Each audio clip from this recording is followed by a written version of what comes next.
All right, well, welcome everybody. Thank you for joining us here today in this Basis Technologies webinar in our ongoing series of webinars about all things DevOps and automation in the world of SAP, and particularly SAP Change Control. And as you can see on the screen here today, we're going to be talking about some ideas around best practices for integrating ServiceNow and Jira with SAP Change Control. Certainly something that comes up a lot in the conversations we're having these days. A little bit of webinar admin as always before we begin. This is a recorded session today, so we will be sending a link to the recording out to everybody who registered within the next day or two. So if you do want to get hold of that link and for any reason don't see it, do please check your spam, and if it's not there, of course, feel free to get in touch with us via our website, or there'll be some details at the end, and we'll sort that out for you. Everybody on the call is on mute at the moment, but we would encourage you, if you do have any questions as we go through, or maybe even already in your head, to enter those in the question box in the GoToWebinar control panel, and we'll try and get to some of those at the end of today's session. So without further ado, let's move on and let's do some introductions. You can see the names of myself and Jim on the screen there. I'm Peter Yabsley. I'm the head of product marketing here at Basis Technologies. If any of you have joined any of our Basis webinars before, you may have heard my voice and seen my face, and you may also have seen and heard today's more important contributor, my colleague Jim Duggar, who's our senior technology evangelist, who's joining us from Dallas, Texas today. Jim, thanks for joining us here. Happy to be here, Pete, as always. So I'll be taking us through the flow of today's session, but Jim will be bringing to bear his many years, dare I say decades, at this point in the world of technology and software development, and more recently in SAP, and some of the conversations he's having with the companies he works with on a daily basis in his role here at Basis Technologies.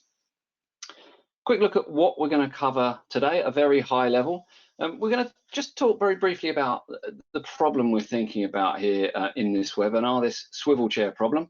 We're going to touch on a product called Active Control very briefly as a potential solution to that, to help us with the context specifically of ServiceNow and Jira integration that we're going to talk about. And we've kind of bucketed that out into two areas. We're going to talk about ITSM and ServiceNow context, and we're going to talk about Jira in the Agile context, but as you'll see, of course, lots of overlap and lots of different ways either of those tools can be used. And we'll touch very briefly on a couple of real-world examples of successful integration at the end of the session. Just before we begin, for anyone who's joining us here today for the first time who isn't familiar with Basis Technologies, a quick introduction to us as a company and why we're here talking about this and doing these webinars. We create software automation that helps our customers, companies all around the world, to change the way that they maintain and manage and adapt their SAP systems through bringing ideas like DevOps and continuous delivery, and of course, tool chain integration is a big part of those kind of ideas into their SAP environments using our DevOps and test automation platform. And we're going to talk a very little bit about that later on today. We've been doing this quite a long time now, so 25 years. The company's been in business this year, founded in '97, and as you can see, it says they're very much SAP experts, so our products are purely designed for use in SAP. They only work in SAP. It's what people like Jim and other members of our team have spent many, many years working in, so this is very much our wheelhouse. And we're all around the world. I'm coming to you from the UK today, as I've mentioned. Jim's in Dallas, and you can see some of the clients we work with there on the screen, again, distributed all around the world in a variety of different industries, supporting them with automation around SAP development and change. So that's why we're here talking about this topic of ServiceNow and Jira integration. So let's get into it. Jim, these are lovely products, very popular, adopted by many companies all around the world at the moment, not technically actually anything to do with SAP. So why should people who work in SAP today, the kind of people who are in our audience with us, care about this topic of integration and these products outside SAP? Well, I think we look at this from the perspective of why are enterprises looking at solutions like ServiceNow or Jira, and then we understand how that might reflect into demand on the SAP team, right? So ServiceNow is well regarded as an ITM service solution, break fix, create requests for laptop service, all these kinds of things. But it's also seen very much as an excellent tool for managing request, change, and the workflow and approvals associated with allowing change of any kind to happen in the enterprise. And as it was adopted more generically and solves for a wide variety of different issues across the enterprise, certainly the question starts to become, well, why isn't SAP part of this same process as well? And on the Jira side, it's a similar flavor of the same thing. We're thinking about Jira in terms of planning our Agile backlog and our outlook for product change over the strategic long haul of the organization. Well, SAP is strategic to the organization. So why is it not involved in this kind of Agile planning as well, right? And inevitably, the answer becomes, well, let's make it part of it. And we go get this guy and give him 2 computers and let him play cut and paste between these systems, because there's not really good ways of getting today's solution manager to communicate in a highly dynamic, two-way fashion with either ServiceNow or Jira for that matter. So we end up in this tough little spot with the question of SAP doing a lot of manual work, and of course, the error-prone nature of that kind of work, and just the frustration of swivel chair type activities like we see pictured here. And I know from talking to our customers that in the normal, maybe more traditional SAP approach, that could be a huge amount of work. We could be talking hundreds, thousands of transports a month. I guess when we move into that more kind of agile domain and we start breaking requirements down into smaller stories, that volume of tickets, volume of user stories, volume of cut and paste can actually grow even bigger and be even harder to manage. Well, there's no question that's going to happen. And then so you start to sort of see artificial constructions out of customers to avoid this problem. Let's just have one big transport for the release and pile everything in it. So we're minimizing the number of different transport numbers we keep track of. And of course, that propagates a whole set of issues downstream in SAP change itself to do something like that. So absolutely. And I guess just to finish off here, it's probably important to mention that I expect we've got lots of people who work in SAP on the call here today, but very much part of the question here is that the benefit is not just for the SAP team. I'm correct in saying that there are lots of other stakeholders in the business who are interested in seeing this integration between ServiceNow and Jira and SAP.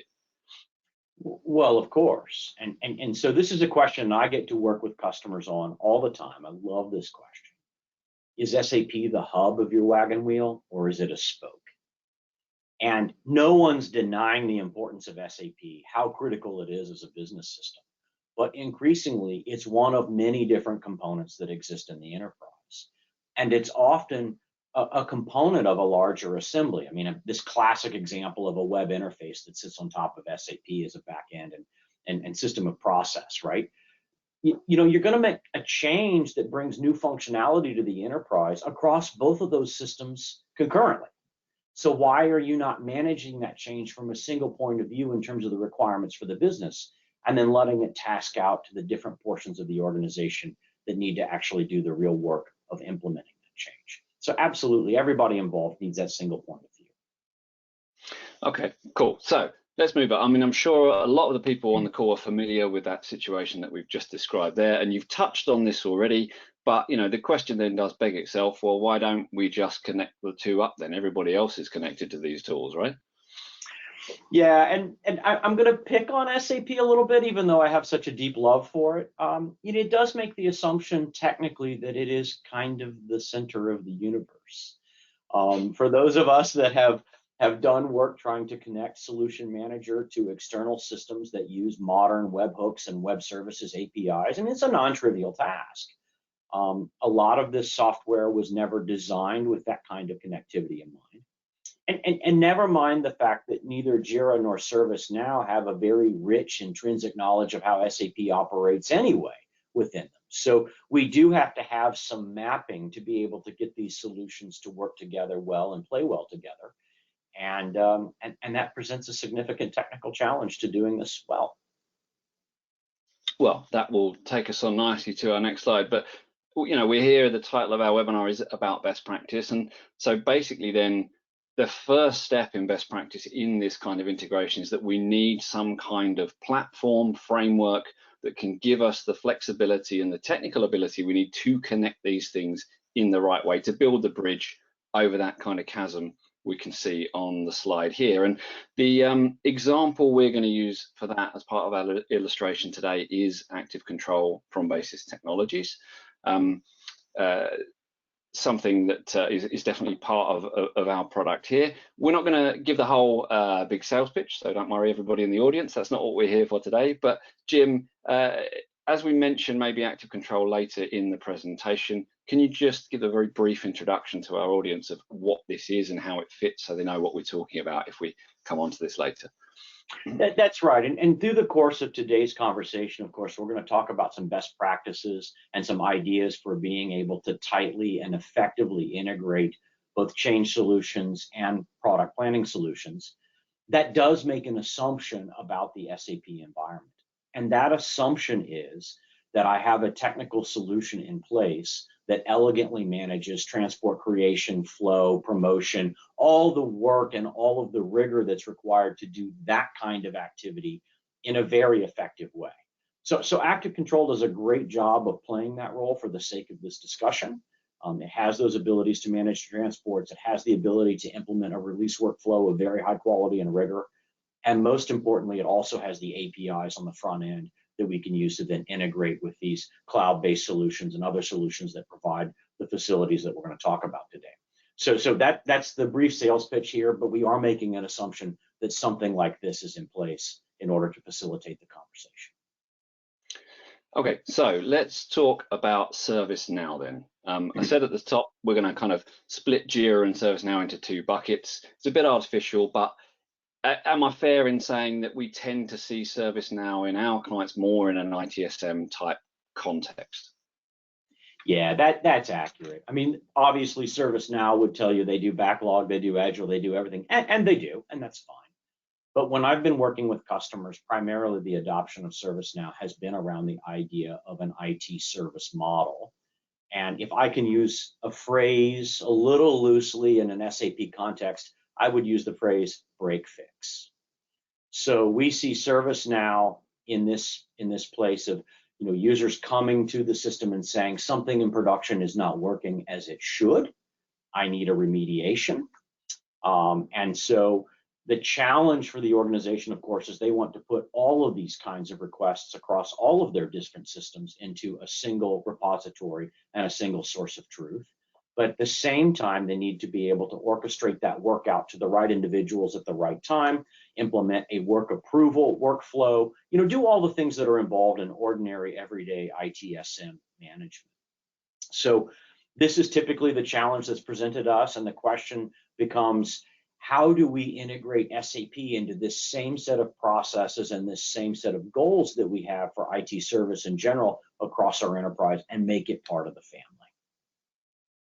Okay, so we've established basically that our first step in that best practice is put some technical architecture, put a layer in place there that can support us with that integration. Once we've done that, what might a typical integrated workflow with ServiceNow look like? I mean, is there even such a thing is perhaps a question for you at this point as well. How does that play with the customers that you work with?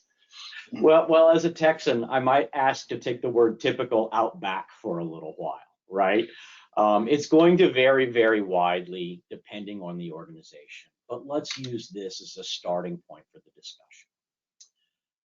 One of the things that we could say about both ServiceNow and about active control is that ServiceNow is very good at understanding what department a change needs to be made in, what the routing is in order to get the appropriate approvals and evaluation of a change request to make sure it should even be done at all, and ultimately then, of course, assign out the work. But what it's really bad at is understanding basics of SAP, like what's a transport? Likewise, if we look at active control, it's extremely competent in the SAP space, but it's not exactly designed for fixing laptops, right? So put those side by side, and my first argument is going to be, let's let each tool do what it does best. So in a workflow around SAP change, let's go ahead, and you can see this in this first step, let's let ServiceNow handle all the questions around coalescing the organization to get the approval to say, yes, this change should be made. It needs to be assigned to the SAP team, and it's approved for work. Once it's approved for work, let's go ahead and accept that into the SAP environment. And now it becomes workflow as we've always known as SAP professionals. So I'm going to create transports against the request. I'm going to go through the process of unit testing. I'm going to approve those. I'm going to move those transports into QA. But when I do that, of course, I want to be able to update ServiceNow and say, hey, the work is in QA. It's no longer in dev. And then I want to go through the proper QA process, ensure that the full integrity of the change is in place, and then let everybody know that it's ready for CAB to consider its approval and release to production. And then ultimately, it goes through the CAB process or whatever final release process is appropriate for that organization. And maybe it's continuous release when ready and it goes into production every night, but maybe a customer is more sensitive about production change and they only do Saturday night at 2 a.m. releases, right? So then it gets automatically scheduled in the active control system and is brought into production at an appropriate time using automated means. Again, lots of variability, but the first takeaway here, let ServiceNow do what it does so well. Let your transport management solution do what it does well, but make sure that they can communicate to keep the status active as that work is moving across the enterprise.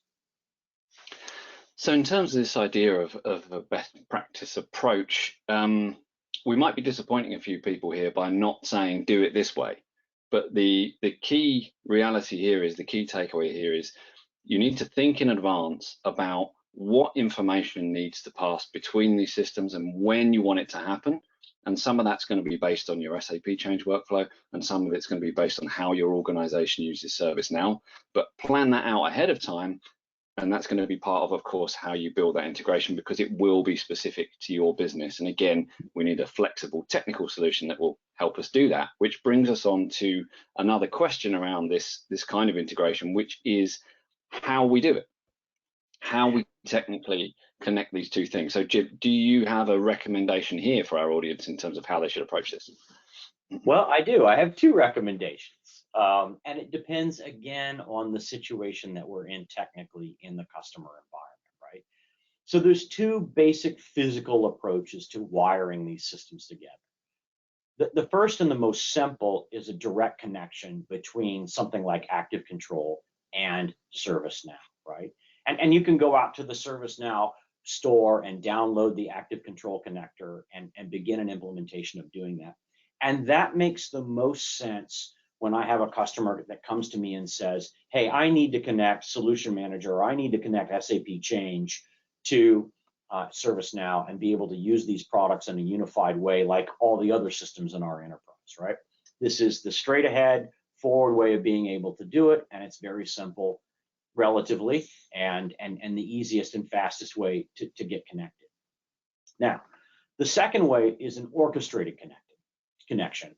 And this makes sense when you have complexity in the execution of tasks and other automation that's going on during the course of change. So a classic example would be doing something like automating end-to-end smoke testing in an external testing solution as transports move between QA and pre-prod, and we're testing both web elements and we're testing the back-end SAP change at the same time. This is more complex, but it's also much more functionally rich because it engages opportunities to integrate other DevOps tooling like Jenkins or Puppet and Chef and these kinds of things that may be in a more mature customer environment. And in that case, of course, you're going to use a MuleSoft or a Node-RED. But the important point here is that the APIs on both sides of ServiceNow and something like an Active Control are there for you to be able to do that. So two different approaches, solves for two different levels of complexity and levels of automation. And the best practice is choose the one that's right for you, of course. Yeah, and of course, as you said, we're at a pretty high level here. When it comes to the actual technical implementation, the technical solution, that's going to depend on network infrastructure, how SAP systems are set up, how firewalls are configured, all kinds of many different things. Yep. But in principle, these are the kind of decisions we need to make in terms of when we start thinking about how to approach this. And am I right in saying that for most organizations, we find that direct method is more common for ServiceNow, or is it a bit of a mix? Oh, I think it's highly, at least today, highly slanted toward the direct connection. Now, again, your more mature DevOps adopted customers are going to lean toward the orchestrated approach. So we may see that change over the coming, say, decade, right? But it's definitely evolutionary in terms of adoption. Okay, let's move on to a couple of other points I know you wanted to talk about, and you've touched on this idea already, but there's a bit more color in the next slide. What do you mean when you talk about dual status being the best practice in this kind of integration? This is one of my kind of personal favorite misconceptions, if you will, about integrating systems like SAP and ServiceNow. And so the basic premise is, do not let the status of the SAP change modify the status of the ServiceNow ticket, at least in terms of the workflow in the ServiceNow itself. There's a couple of reasons why. First of all, the minutia of SAP change itself, it's in dev, the transport's released, I'm waiting for QA to accept it, all of that kind of detail is probably not appropriate in a greater ServiceNow workflow. After all, ServiceNow, its real competency is moving work around the organization, making sure it gets properly assigned, and being able to let people know where that work stands. Well, if I'm doing something like a change in a web application or a fix on a laptop, does the fact that the transport hasn't been imported into QA have any relevance at all? And why would that be in a generic workflow across the whole enterprise? So we end up with a whole bunch of minutia, really, that is not really that valuable in a ServiceNow context. But if I were to dig into a ServiceNow ticket on SAP change, I would be remiss not to have that information in the ticket, right? So what we advocate for is breaking these apart. Create a separate status for your SAP change, and for all of that low-level detail, go ahead and populate that second status as those transports are moving, as that change is being approved, as the rigor of the change process in SAP is being met. Go ahead and send those updates to that second status.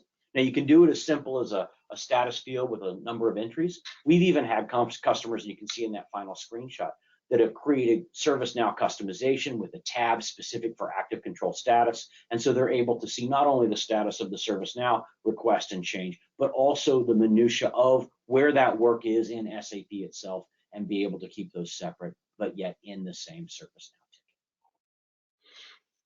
Okay, thanks. So final one in this section, which I know is related to exactly what you're saying there, but you wanted to highlight this question of audit. And I guess it's that idea of what you just said of where the information lives. So what's your view on best practice in how to manage this? I'm going to make a very controversial statement. We love doing those around here, right? And it's a very simple one. Don't put transport numbers in ServiceNow tickets. Now, to back that up, there's a couple of reasons why. One, you're going to find that as work moves from dev to QA and then goes back to dev for remediation, unless you're using transports of copies or other techniques like that, you're going to end up having to change this very, very frequently. It's also going to encourage some bad habits, like reducing the total number of transports and combining non-logical constructions together in the same transport, just so you don't have a giant list in your ServiceNow ticket and other problems along those lines, right? Instead, I much prefer to see ServiceNow tickets, so this is true even on the Jira side, but much to prefer those change requests to be logical in terms of how they impact the business. Something in production isn't working, I need it fixed. I need a new capability or a new feature. Please implement this, and here's the business reason why. That's the way I want to see work allocated to the team and logically coalesce together. Now, we all have requirements for audit.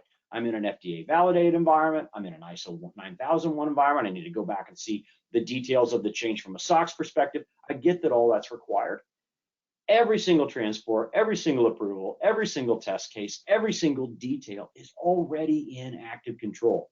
Let it be the source of information for that kind of audit detail. Plus, you're going to be able to slice and dice it by all the different items that were in a given release, or by the time frame, or by the transport path, or by the team. In a lot of different ways, you're going to be able to get this information in a much more usable format than trying to surf ServiceNow tickets. So I would keep the ticket clean and keep that kind of detail out of it. All right, thanks, Jim. So big takeaways there are thinking about how we want to approach the process, what data to pass and when, how to separate, if you like, separation of duties between what the tools do best in terms of SAP Change Control and ServiceNow, and technically how we might want to connect those and what approach we might want to take. Let's move to Jira. And we mentioned we're going to talk about this a little bit more with Agile in mind. Talk to us about how the companies you're talking to tend to be using Jira versus what we just discussed in ServiceNow. Yeah, and I mean, I guess we could argue that the separation here is semantic, but I do think it's important.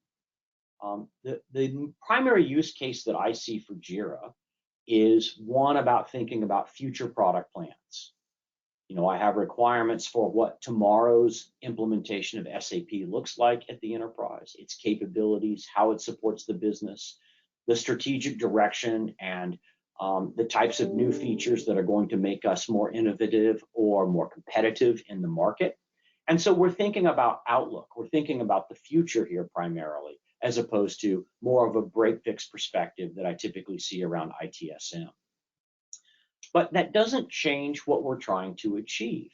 We probably have a complexity of environments. SAP plus some other technology, mobile, web, et cetera, are common, are involved in the change that's being delivered to the customer experience. We also want to be able to very dynamically prioritize and flexibly reorganize all the work that we deliver to production. And this is a classic Agile principle, right? Where you're looking at your backlog and you're constantly reorganizing it in terms of themes and business requirements, and that's slowly bubbling up into sprints and epics and the things that we're actually working on delivering to the organization. So extraordinary flexibility, and certainly avoiding things like a rigid maintenance cycle. Those are going to be really principal capabilities here. But ultimately, it's determining what's ready for work, what the team needs to be working on, and delivering it to the right people at the right time. All right, thanks. So we're going to talk about this a little more in just a second, but I think the audience here today will already have taken on board the big takeaway from your description there, which is that actually, fundamentally, when it comes down to this topic of integrating ServiceNow and Jira with SAP Change Control, there's a lot of commonality between them. There's a lot of similarity between them. Ultimately, we're trying to track the status of requirements and how close we are to delivering them, or how we're going to deliver them. And that could be in an Agile scenario, it could be in an ITSM scenario, it could be with different tools. So lots of commonality here as well, as we're going to talk through. In terms of using Jira, I know you wanted to use this image to sort of illustrate the point to our audience. What's this about, Jim? So this is actually a live screenshot from the next release of Active Control. And this would be the Kanban board in Jira. In fact, we use Jira for planning all future releases of Active Control. I thought it was a great idea to include this, and then the lawyers got a hold of this screenshot and said, no, we definitely need to blur this one out a little bit. But you can see where there's purple items. Those are actually features that we're building for customers presently in the next release of Active Control. One of the other reasons I wanted to go ahead and share this image is you'll notice that in the Kanban board, we have this idea of where the work is. Now, this is distinctly different from ITSM, where I'm worried about one single item and where my fix is, where my work is. Here, as a product manager, I'm backed up from it a little bit. I want a bigger view of exactly where all the work across the sprint or across the epic may be, and what I'm likely to be able to deliver, at the end of the development cycle. But like Pete said, the concepts are similar. So let's talk again about what that could look like. And so it's going to be quite similar to the ServiceNow concept that we presented earlier, with all the same caveats, I guess, about the uniqueness of organizations. Is there anything particularly different about a Jira workflow, or different things that people might want to consider? There's a couple of small differences that, especially if we're talking about Agile planning, you're likely to see. So, work comes in from Jira once it's been scheduled into a sprint or otherwise released to the ABAPers for development. The ABAPers are creating transports against that work request and making them part of that change. Now, one of the things that I would anticipate in an Agile environment is for the work to be prioritized, perhaps quite in flight, maybe several times, depending on what the business needs and what the priorities are. Or for example, if you get into a piece of work as a developer and realize you need to rate its story points quite differently because it's turned out to have a level of complexity that's either substantially more or substantially less than what you may have previously considered. So those kinds of inputs can have real impact into what is in the product plan and what is in the next release and ultimately what is in the next import run, right? In terms of how that work moves through the organization.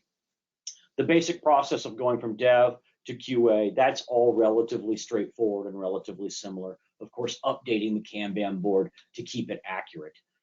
But one of the things that's common in a future-looking change, and if you've watched some of our other webinars, you'll know my own advocacy for M+1 environments and being able to do true project work concurrently from BAU, is we may actually be releasing to a staging or a cutover environment and not a traditional production environment. That may happen in what's called release when ready, when we're doing it as a continuous stream, or it may happen in a segmented iterative approach if you still prefer to have sort of chunky sprints doing the release.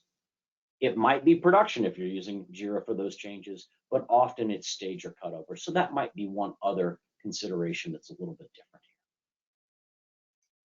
So once again, with Jira, the key is effectively this separation of duties, but making that map between how you want to use Jira, how your organization might use Jira, and how you want to run your change control in SAP, and therefore what information we need to pass when, what that needs to look like, and how we want to build that out. So obviously we're going to have similar questions around audit that you mentioned earlier, Jim, and clearly that how to connect in a technical sense is an equally big consideration with the same kind of thoughts in mind. Is there anything else there that is particularly different in Jira, and what are these other two considerations we've got on the slide here? Yeah, so the direct or orchestrated question is roughly identical to what we talked about before. I will add, though, that orchestrated integration here is much more common, mostly in my experience, because customers already have some Jenkins, some GitLab, some of these tools that are doing orchestration of testing, these types of activities in a CI/CD pipeline.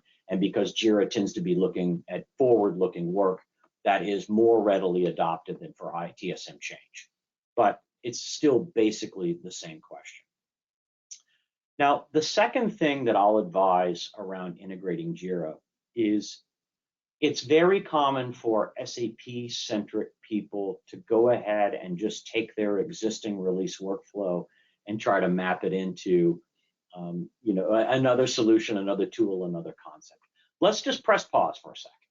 Let's back up from our SAP workflow and just make sure that it still makes sense given the new requirements for agility, given the new requirements for how we're managing change across SAP and other systems in the environment.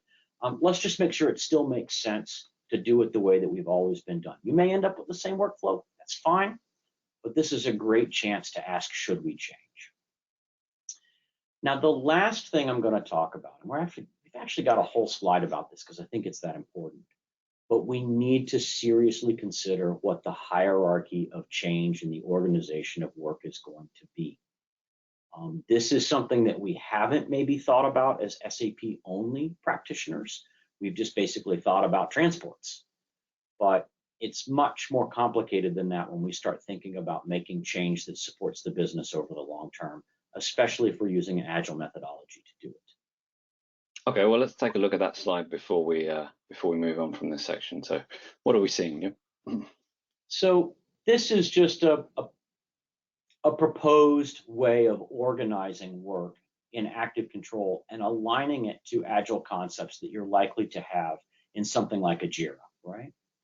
So at the highest level, we would typically have something like a sprint or an epic, depending on how we're doing our planning here, right? And so we'd have any number of changes that are being organized into one body of work or one release plan.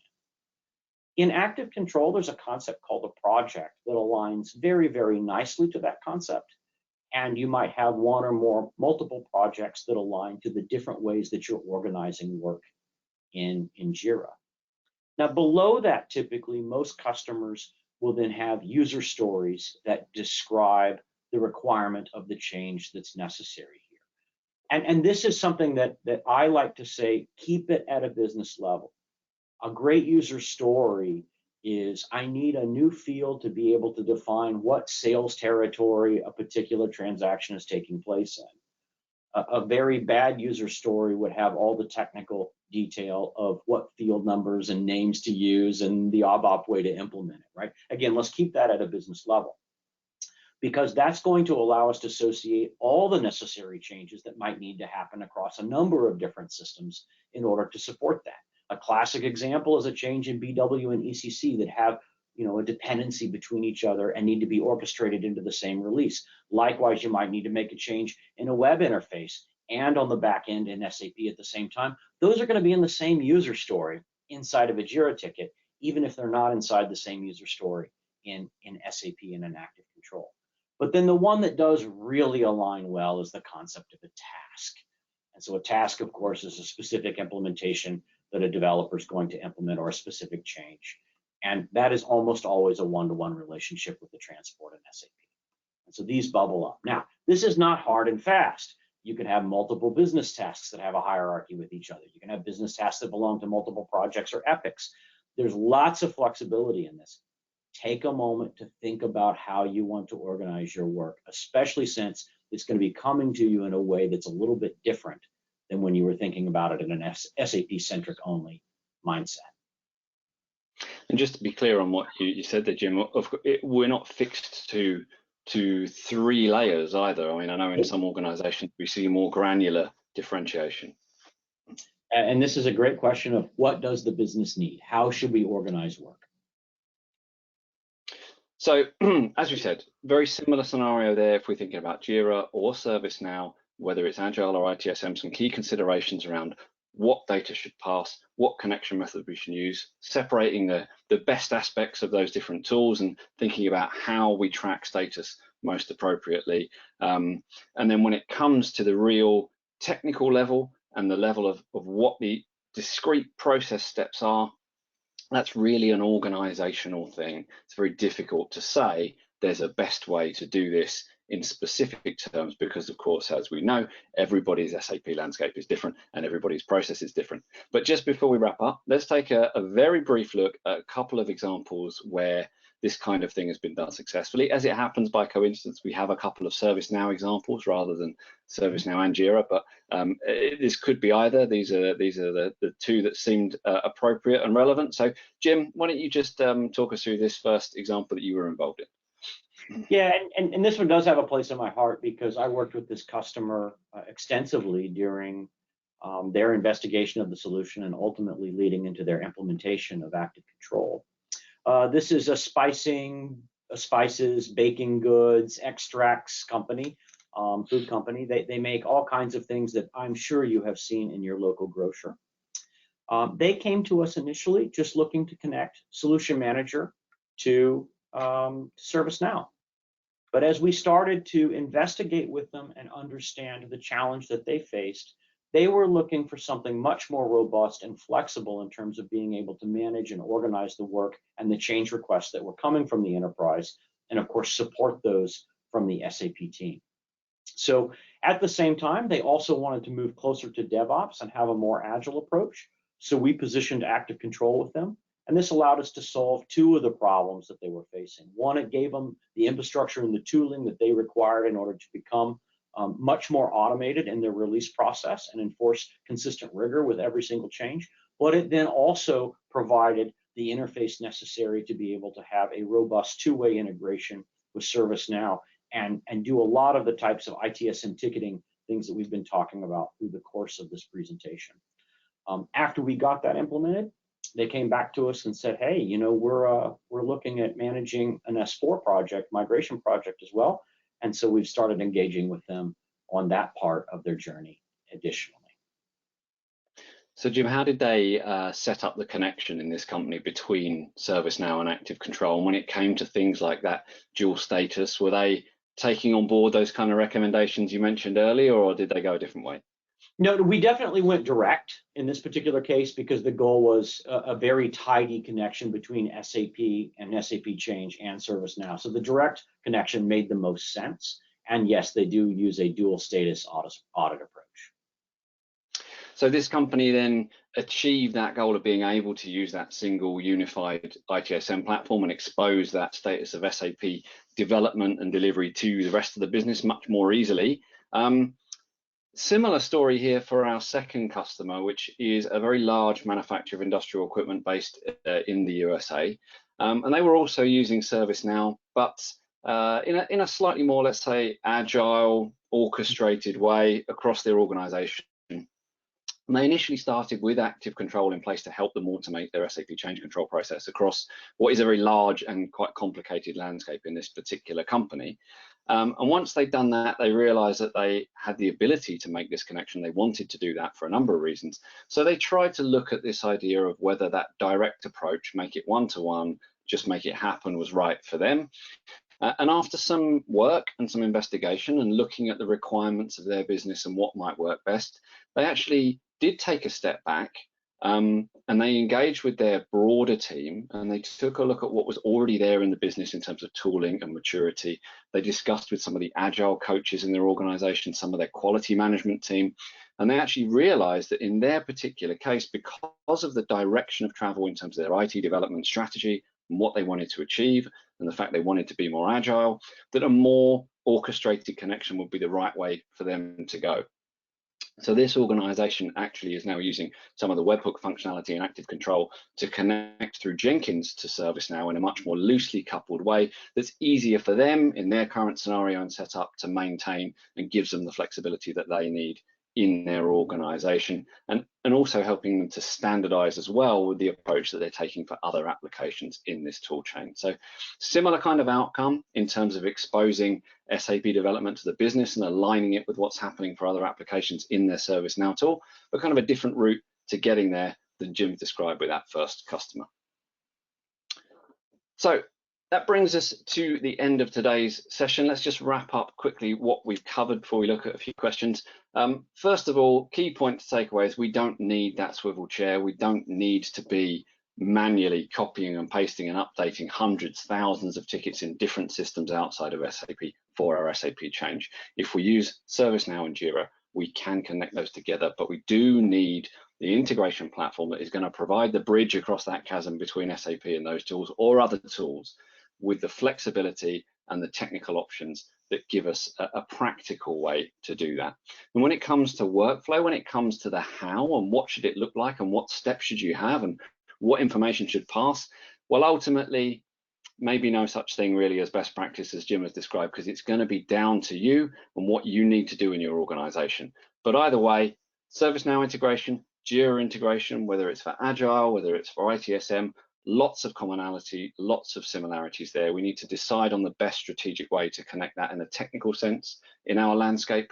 We want to make sure that we're only passing the right data at the right time and avoiding, for example, as Jim was describing, transport numbers in ServiceNow tickets and managing tracking status in the right way.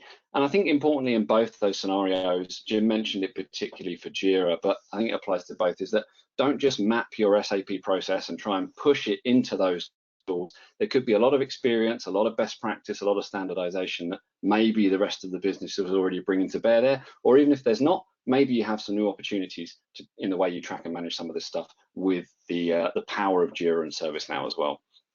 And I think importantly at the end as well, a couple of examples we demonstrated there. This is something that we're seeing more and more companies wanting to do, and many of our clients have done it successfully across Jira and ServiceNow in different ways. And it really is, it's absolutely an option today, and it adds a lot of value within those organizations. So just to wrap things up, thank you to everybody for joining us in today's session and staying with us here till the end. If you'd like to learn more about this topic in general and chat to us about that, do please feel free to get in touch. You can see Jim's details and our website details on the screen there. And of course, also, if you'd like to dive in a bit more into what this might look like in your organization and how you could make it happen and some of the specific needs that you have, of course, we're happy to do that offline as well and have that conversation. As I've said, this is a recorded session. We will be sending out a link in a day or two. So if you don't see that, do please use those details to get in touch if you want to watch this back or share it with anyone else. So before we finish, let's just take a look at those questions. We've got a couple that have come in. So let me just paraphrase this one, Jim. Do you have any insight or tips on how to handle the relationship of sprint team members in Jira to change owner groups in ServiceNow? Because sprint teams come and go, but change owners are more long-lived. It's quite an interesting question of how these different tools might play together. I don't have specific recommendations on those, so I don't have a very good answer for you at all, but that is a great question. Why don't you reach out to me? I want to run this by a couple of our services guys and see how they've approached this problem, or if they've even seen it yet, because I have personally not. So let's dig into that, and I'd look forward to speaking with you offline on it. Yeah, I mean, I think it's fair to say that we see fewer, or correct me if I'm wrong, Jim, we see fewer organizations at this point who are using both of these tools for different purposes in terms of their development approach. Is that fair, or have you seen this more commonly, or anything to add around that kind of possibility, Jim? Well, as far as the distribution of how I see the tools adopted, again, it's broadly ServiceNow for ITSM, and it's broadly Jira for backlog, Agile backlog, outlook planning, those kinds of things. Both of those tools are capable of doing each other's work that they're predominantly known for. But again, I'm typically seeing it ServiceNow standing alone for ITSM and Jira standing alone for backlog. Okay, but we might have both or either in a given organization. Both is not common.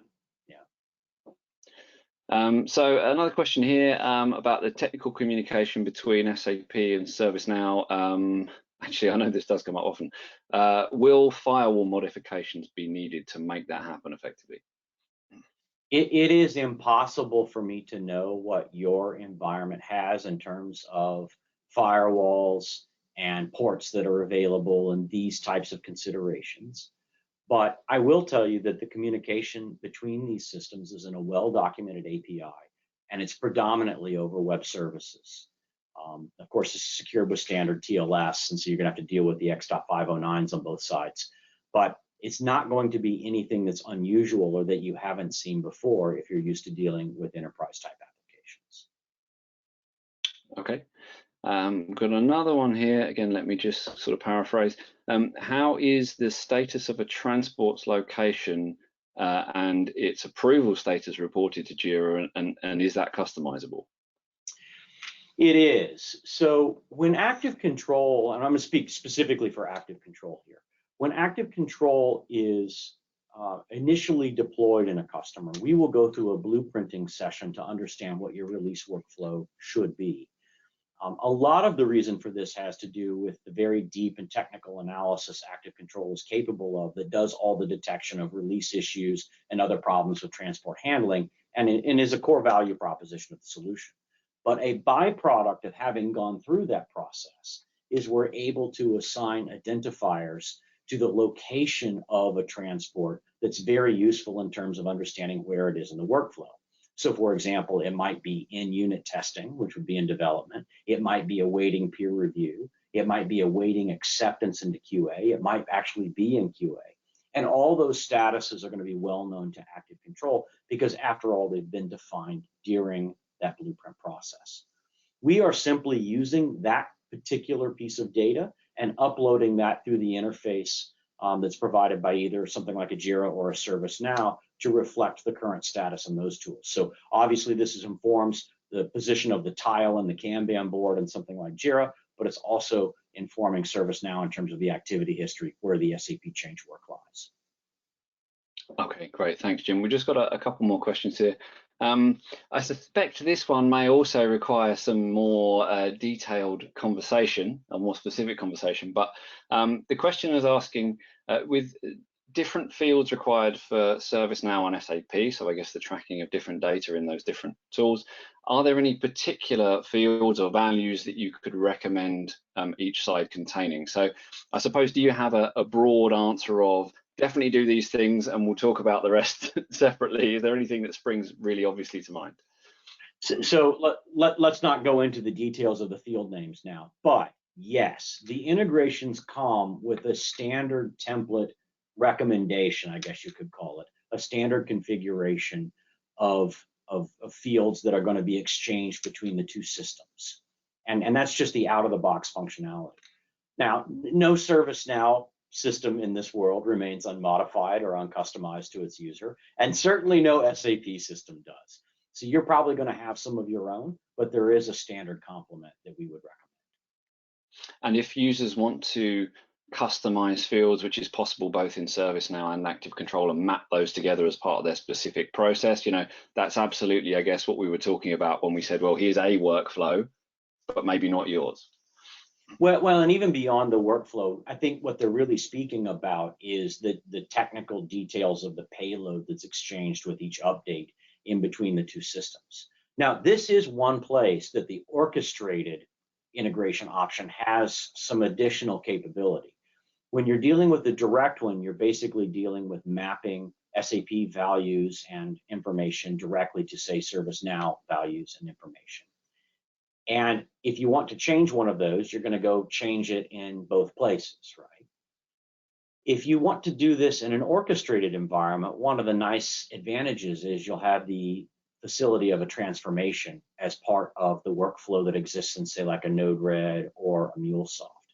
And this will allow you to change and dynamically map what fields are passed in between the two systems with a loosely coupled dependency on the individual systems themselves. Really nice if you're doing a lot of changing and you don't want to have to go back to the original well, if you will, on either side, because after all, now you've got an intermediary that controls that communication as opposed to direct connection. All right, great. Well, we've just got one more question to cover, I think. And obviously your answer to this, Jim, will be in the context of Active Control. I assume maybe that's what the question meant, but they asked how long a typical integration would take. Is that any different between ServiceNow and Jira? Is it broadly the same? How long does it normally take to set these things up? It is probably the same, and this is, to disclose, this is in the context of Active Control exists in the environment because that's the facility that we're going to use for this integration. But our standard presentation to a customer would be 7 days to do an integration like this. So something along that line. And does that require some work on the customer side beforehand to think about some of those things we've talked about around process and how they want it to look, or is that part of that kind of integration discussion and phase?